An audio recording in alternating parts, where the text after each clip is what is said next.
oye bien? Que se os vea la cara. ¿Sí? ¿Se oye? ¿Se oye? Vale. Bueno, buenas tardes a todos, queridos amigos. Ayer noche voy a confesar que hice algo que no suelo hacer, que puse TV3 y pillé un trozo de un programa muy simpático que estaba dedicado a un tema muy original, del que nunca hablan en TV3, que es la independencia. Y había allí una serie de invitados y la directora o presentadora del programa daba paso a un vídeo donde tenían un cruce, de un intercambio de pareceres, un miembro de la plataforma de Societat Civil Catalana y otro de una cosa que se llama Sumate, una cosa que da mucha grima. Bueno, la presentadora se refirió a esta gente de Sumate, encima que les están haciendo el juego, se refirió a ellos como una plataforma de inmigrantes españoles.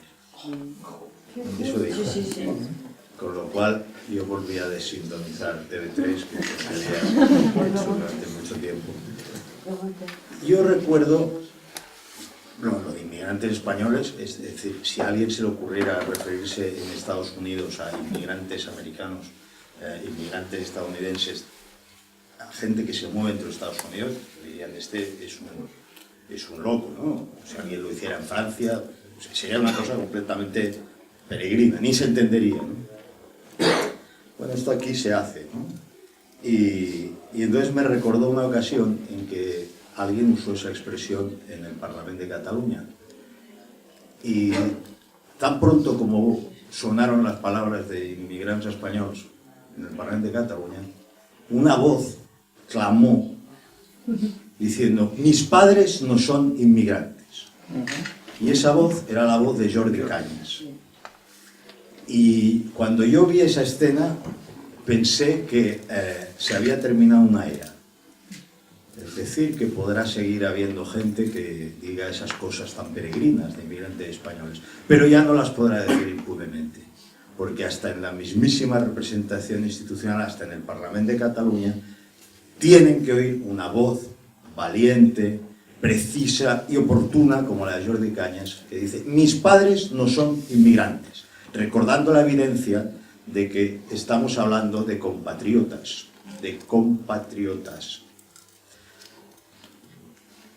Lo cual me parece una forma de recordar qué valiente, qué inteligente y qué diferente es mi amigo Jordi Cañas.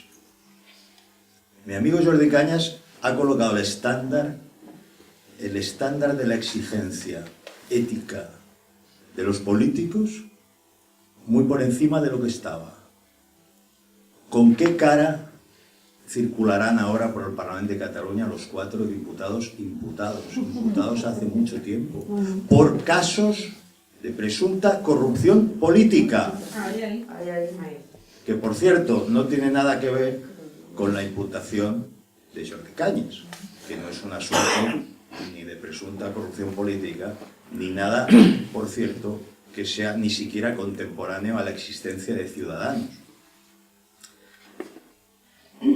Yo resuelvo este tema muy rápidamente. Quiero decir que yo el asunto me lo miro como jurista, como amigo de Jordi y como candidato a unas elecciones. Como jurista, visto el asunto, yo le diría a cualquier otro que se viera en esa situación, le diría: tranquilo, no tienes por qué preocuparte.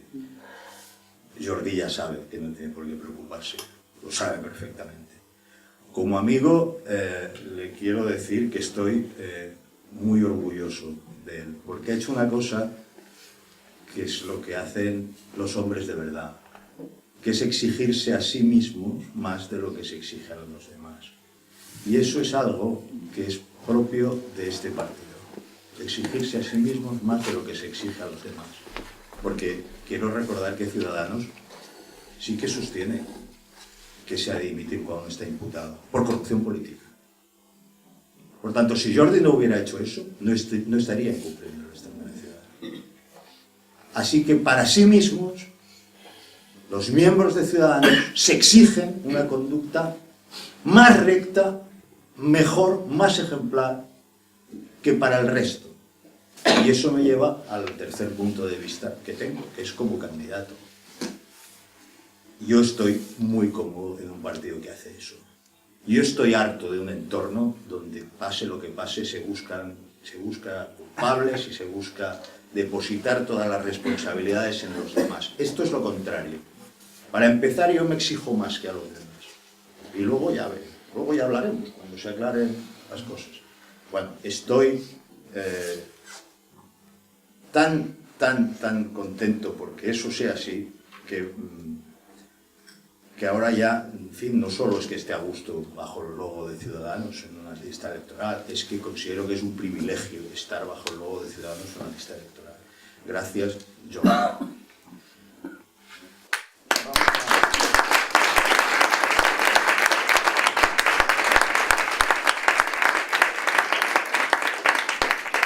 Vamos a hablar un poquito del asunto europeo. Yo sé que existe la creencia de que eso de Europa nos queda muy lejos y tal. Nada más lejos de la realidad. Lo que se decida y lo que se toque y debata en el ámbito de la Unión Europea tiene una repercusión inmediata sobre todos nosotros. Más del 70% de las cosas que nos afectan en la vida diaria están de algún modo reguladas o decididas en el marco de la Unión Europea. Las cosas más insólitas, ¿no? Las cosas más raras que os podáis imaginar, al detalle, vienen condicionadas o prefijadas por regulaciones, decisiones, sentencias, recomendaciones, directivas de la Unión Europea. Por lo tanto, el asunto es muy serio, pero además de ser muy serio en ese terreno, que podríamos decir en definitiva tiene que ver con las normativas de las cosas, ¿no? Sí, pero también tiene que ver con una filosofía de la política y con una idea de la civilización, de Europa, de los derechos de ciudadanía, de los derechos humanos, del papel en el mundo, ¿no? De la interrelación entre los pueblos. También tiene muchísimo que ver con eso, porque en definitiva el origen de la Unión Europea está ahí. Es decir, la Unión Europea es el resultado de un proceso de integración. Antes se llamaba Comunidad Económica Europea, Comunidad Europea, y antes Comunidad Económica Europea, y antes Mercado Común. Pero en el origen está la voluntad de una serie de prohombres europeos que después de la Segunda Guerra Mundial deciden que se van a conjurar para que en Europa no vuelva a haber una guerra. Básicamente para que Alemania y Francia no vuelvan a enfrentarse, lo habían hecho ya 3 veces, ¿no? Con consecuencias catastróficas, para que no vuelva a haber una guerra. Y para que el fantasma del nacionalismo no vuelva a ensombrecer las relaciones entre los pueblos. Han corrido muchos años desde entonces, los logros son muchos, son evidentes, ha habido muchas décadas de prosperidad en Europa, un tipo de prosperidad que además ha sido muy compartida, es decir, no hay ejemplos en la historia de una sociedad tan protectora, sociedad capaz de generar riqueza y a la vez de proteger a los suyos, como el caso de la Unión Europea. Yo sé que alguien puede señalar las imperfecciones de eso, pero yo digo que no hay otro caso comparable en el mundo ni en la historia de la humanidad. Eso es lo que estoy diciendo. Claro, este proceso estaba previsto, en origen, estaba previsto que acabara desembocando en los Estados Unidos de Europa. Y la Europa posterior a la crisis o de la justo, digamos, de los últimos coletazos de la crisis europea, que ha dejado algunas zonas verdaderamente devastadas, nos ha dejado a España con el 25% de paro, por ejemplo, y solo eso ya es escalofriante, con el 55% de paro juvenil, que es todavía más escalofriante. Ha hecho replantearse muchas cosas y se producen movimientos que son contrarios, tendencias muy fuertes de tipo social, político, de opinión, culturales, que son contrarios y que se van a enfrentar de manera muy cruda y muy clara en la próxima legislatura.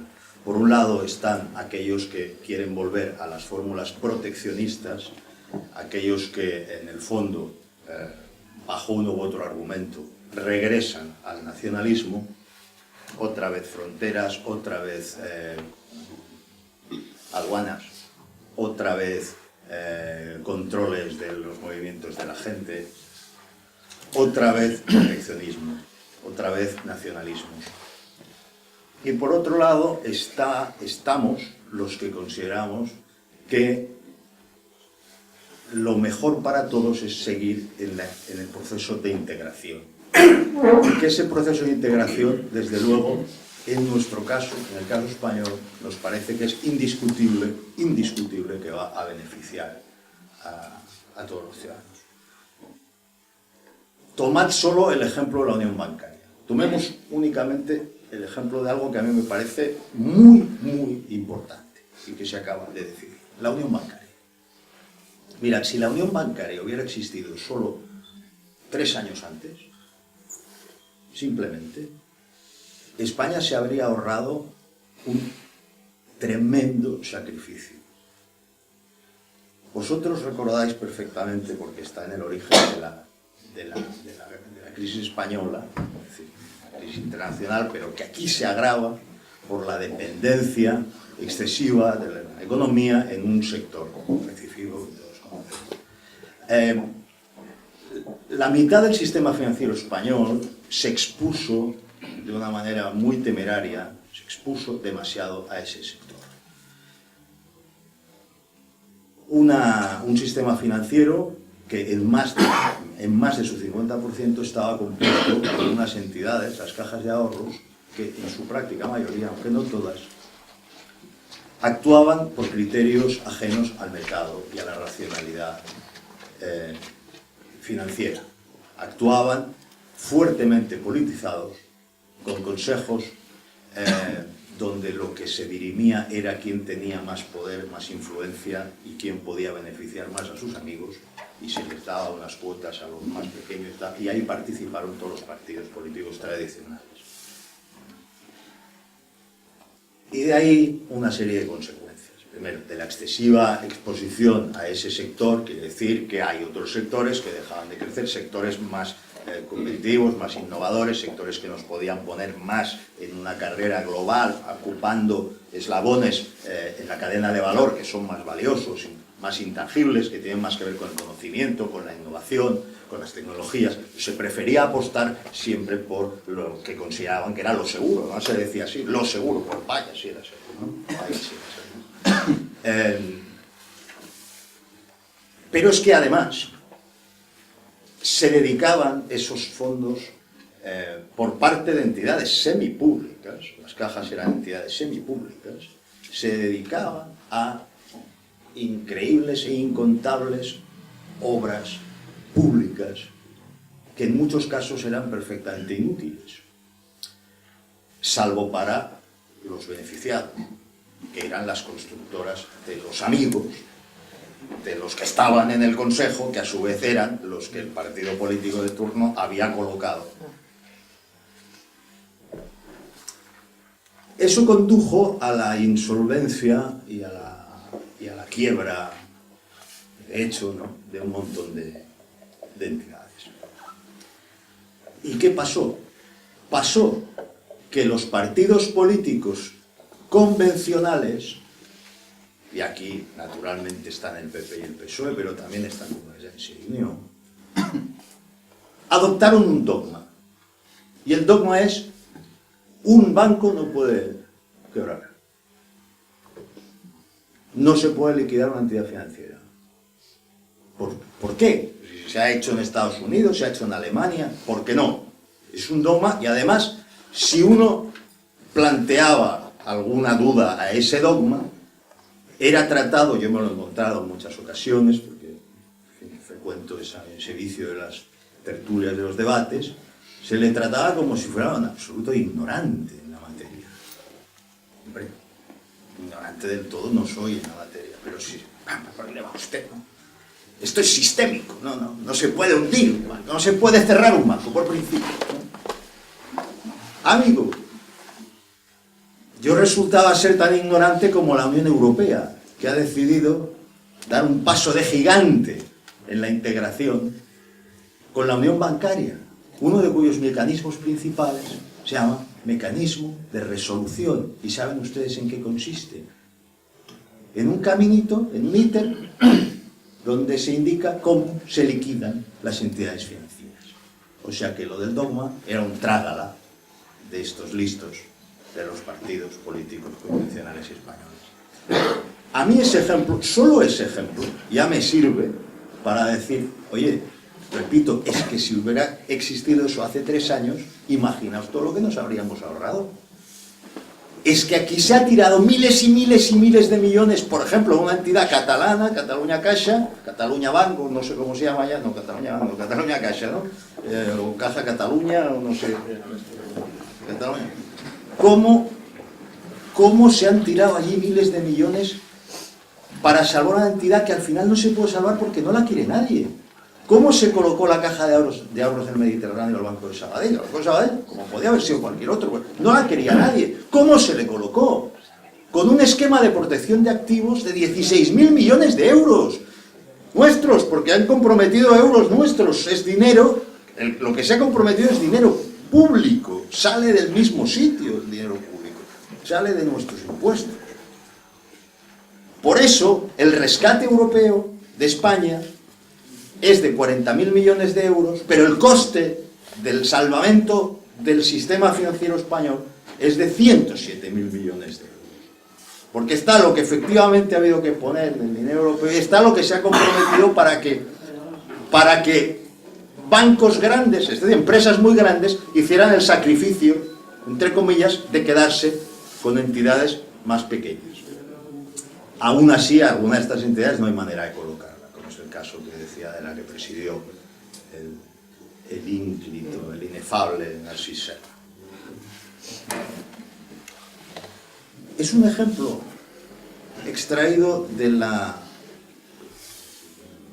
dimensión económico-financiera de la Unión, pero es que de esa dimensión dependen muchas cosas. Hasta ahora, Europa se ha ido construyendo así, de ese modo. Hubo una decisión, que ahora puede ser criticable mirando hacia atrás, pero mirar hacia atrás no sirve de nada. Se van a aprender algunas lecciones, pero ahora mismo decir que no teníamos que haber entrado en el euro, como dice mucha gente, pues está muy bien, pero yo me acuerdo perfectamente de qué se decía cuando en Maastricht se establecen una serie de condiciones para acceder al euro, condiciones de convergencia se llamaban. Y me acuerdo muy bien de cuál era la opinión pública, más del 90%. Es decir, era un desafío que merecía la pena y había que entrar en el euro, y eso es lo que quería todo el mundo. Y España era un país muy europeísta, por cierto, tremendamente europeísta, el más europeísta de Europa. Sí, lo era, en los sondeos, cuando hubo el intento de aprobar una constitución europea, así se arrojaba Europa. España era un país muy europeísta. Bueno, ahora nos hemos encontrado con que hay una serie de problemas a partir del hecho de que cediendo la capacidad de hacer política monetaria a una instancia superior, pues los estados que podrían hacer devaluaciones no las pueden hacer. El precio de haberte metido en una moneda única. Pero por otra parte no se ha dejado caer a ninguno de los países de esa moneda única. Hace unos meses parecía seguro que alguno de esos estados miembros de la eurozona serían forzados a dejar el euro. Y no se ha permitido. Por lo tanto, Europa se ha hecho desde lo económico hacia lo político.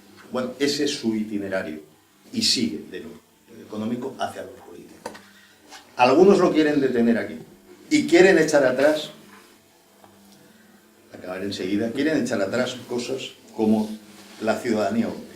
Lo poco que se ha... Bueno, poco.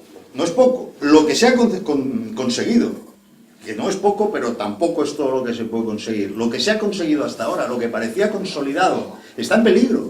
Y está en peligro por parte de las formaciones, lo ponen en peligro las formaciones convencionales, la izquierda y derecha convencionales en Europa. El gobierno alemán es un gobierno de concentración, es una gran coalición entre la derecha y la izquierda convencionales.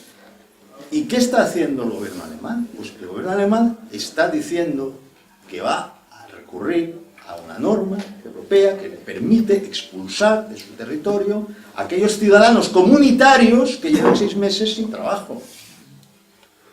Lo pueden hacer, es legal, porque alguien en su momento colocó esa normativa pensando en los rumanos, por cierto. Ahora Alemania lo quiere utilizar para cualesquiera ciudadanos europeos. Pero esa misma Alemania, hace 3 meses, hagan memoria, amenazó con sancionar a Suiza, que no es miembro de la Unión Europea, por plantear lo mismo, por aprobar lo mismo en un referéndum. Exactamente lo mismo. Alemania amenazó con sancionar a Suiza. Dijo, se ha equivocado muy gravemente. Y ahora ellos lo hacen. ¿Por qué? Porque los partidos inmovilistas, nuestro PP, nuestro PSOE, los partidos inmovilistas, siempre van a comportarse por debajo de las expectativas en los momentos de aceleración de la historia. Y este es un momento de aceleración de la historia. En la próxima legislatura europea, y es muy importante que esto lo explique, en la próxima legislatura europea se irá muy hacia adelante o muy hacia atrás, pero no nos quedaremos igual. Las personas indicadas para participar, para aportar su conocimiento y su trabajo a ese proceso, no son una Elena Valenciano que está obsesionada con hacer un debate monográfico sobre el aborto. Quiere hablar solo del aborto en la campaña europea, no sé por qué. No sé por qué, pero es así.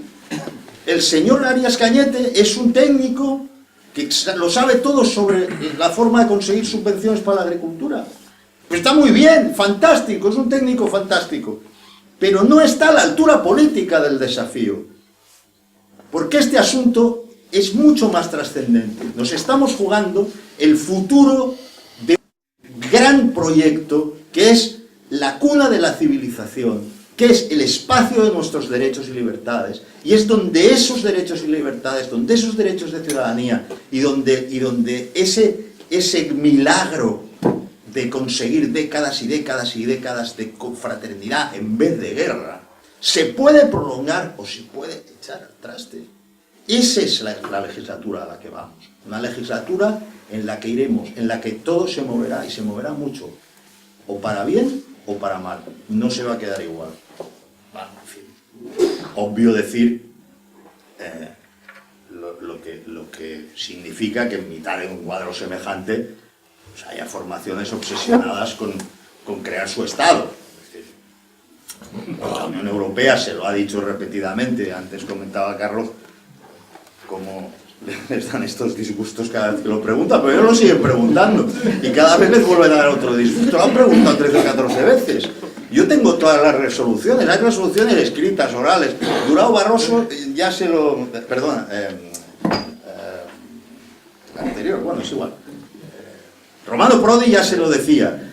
Durão Barroso se lo ha dicho Olli Rehn, se lo ha dicho la vicepresidenta de la Comisión Europea, se lo han dicho por escrito, verbalmente. Hay una iniciativa ciudadana europea que presentó el señor Carretero con Òmnium Cultural detrás, que pretendía que declarara la Comisión que un ciudadano europeo no puede perder la ciudadanía europea.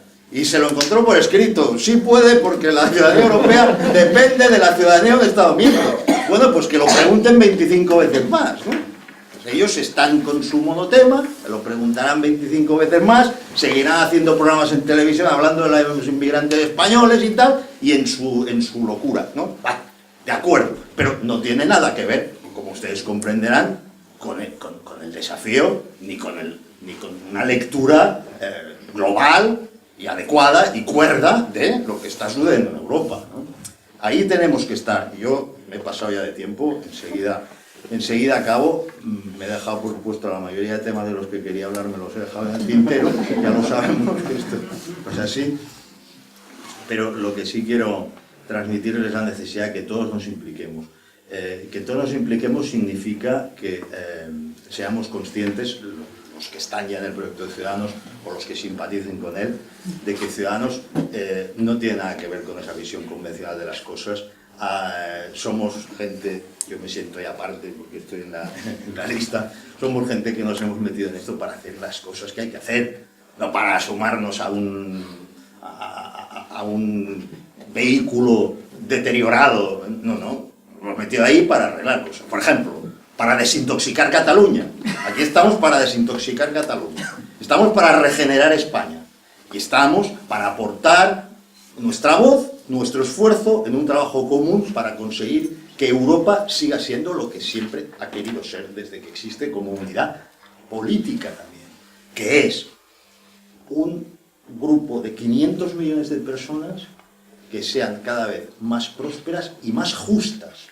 Más prósperas y más justas. Es así de simple. Todo lo demás son componentes. Muchas gracias.